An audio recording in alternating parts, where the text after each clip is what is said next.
Halo, kami dari kelompok 27 akan mempresentasikan hasil analisis kami mengenai status merokok dan skor kualitas tidur untuk menentukan apakah perokok memiliki kualitas tidur yang lebih buruk dengan uji T independen. Nah, yang pertama kita buka dulu SPSS-nya, kemudian kita klik New Dataset ini. Oke, setelah itu kita ke File, kemudian Open Data. Setelah open data, kita ubah dulu file of type-nya ke Excel. Nah, kita masukkan data dari Excel, kecemasan, kita open ya, kita tunggu sebentar, dan kita klik OK. Nah, data kita sudah masuk, dan kebetulan kita hanya butuh tentang status merokok dan skor kualitas tidur. Jadi, yang tidak kita butuhkan, kita clear saja.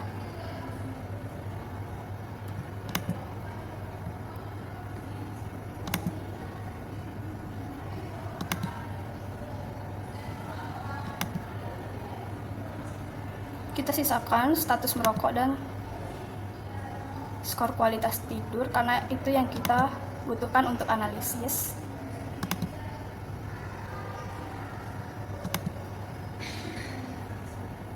Oke, setelah itu kita perlu mentransform data.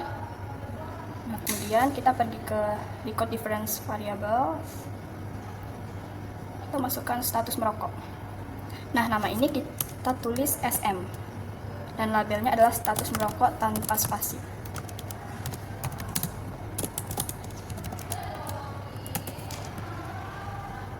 Kemudian kita pergi ke old and new value. Kita masukkan data yang pertama adalah tidak merokok. Dan kita isi value 1, kemudian add. Data value kedua itu perokok aktif. Value-nya 2. Value ketiga adalah mantan merokok. Kita harus tuliskan sesuai datanya supaya bisa dianalisis. Kemudian kita continue. Dan selanjutnya kita klik OK. Nah, kalau sudah, kita hapus untuk status merokoknya karena kita sudah mengubahnya ke numerik. Kita clear aja yang string. Dan kita lihat ke data view dan sudah terubah untuk SM. Ini SM. Yang selanjutnya kita akan mengubah measure ini menjadi skala. Mengapa kita mengubahnya menjadi skala? Karena kita menggunakan uji T independen seharusnya. Ini kita menggunakan rasio, tetapi berhubung pilihannya tidak ada, maka kita akan mengubah menjadi skala. Skor kualitasnya, measure-nya kita ubah ke skala. Lalu status merokoknya kita ubah ke skala juga. Setelah kita mengubah measure-nya, lalu kita akan masuk mengubah value. Kita akan mengubah value ke skor kualitas tidur. Kita tekan, lalu kita akan isi value dan labelnya. Value-nya ini kita isi 1, lalu labelnya ini kita isi 3 karena skor yang paling rendah yaitu 3. Lalu value yang kedua kita isi 4, value yang ketiga kita isi 5, dan seterusnya.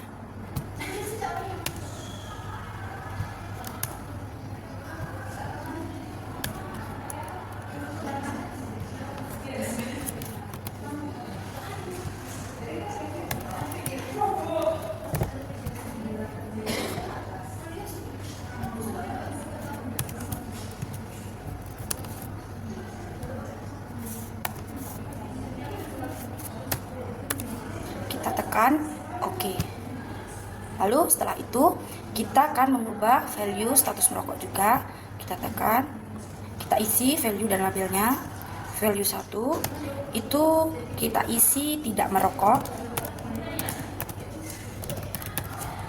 Lalu value 2 itu kita isi perokok aktif.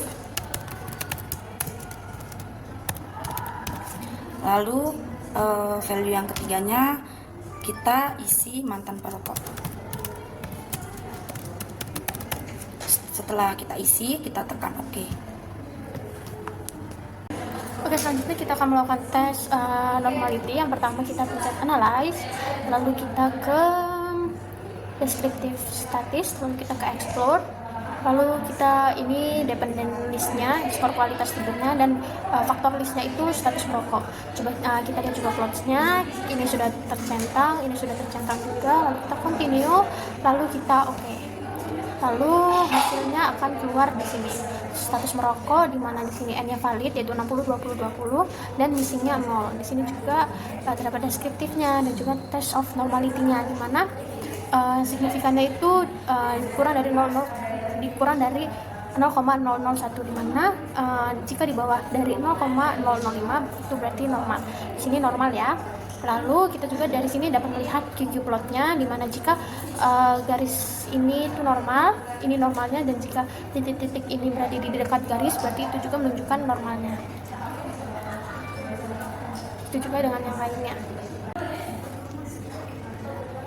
Baik, untuk yang selanjutnya kita ke bagian analyze, kemudian kita pilih compare means and proportion, kemudian kita pilih bagian independent sample test, kita klik, kemudian kita pindahkan skor kualitas tidur ke sebelah sini, kemudian status merokok ke grouping variable, kemudian kita define group,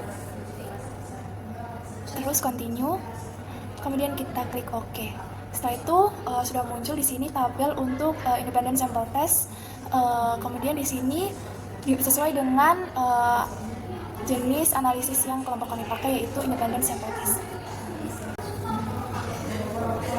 Oke, selanjutnya dapat kita lihat pada tabel independent sample test itu dapat kita lihat bahwa hasilnya itu signifikan, yaitu P lebih kecil dari 0,01, di mana 0,01 itu masih dalam range yang normal karena normalnya itu di bawah 0,05. Dan dapat kita lihat juga pada tabel grup statistik yang di atas bahwa min-nya itu pada perokok aktif lebih besar daripada yang tidak merokok, yang dapat mempengaruhi kualitas tidur.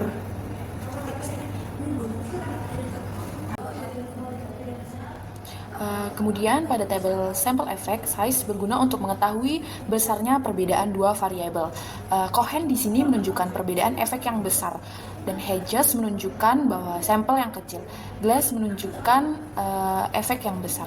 Kesimpulannya yaitu analisis ini ada perbedaan signifikan antara kualitas tidur pada kelompok yang tidak merokok dan juga perokok aktif, bahwa kelompok tidak merokok memiliki kualitas tidur yang lebih baik. Sekian presentasi dari kelompok 27 dan terima kasih.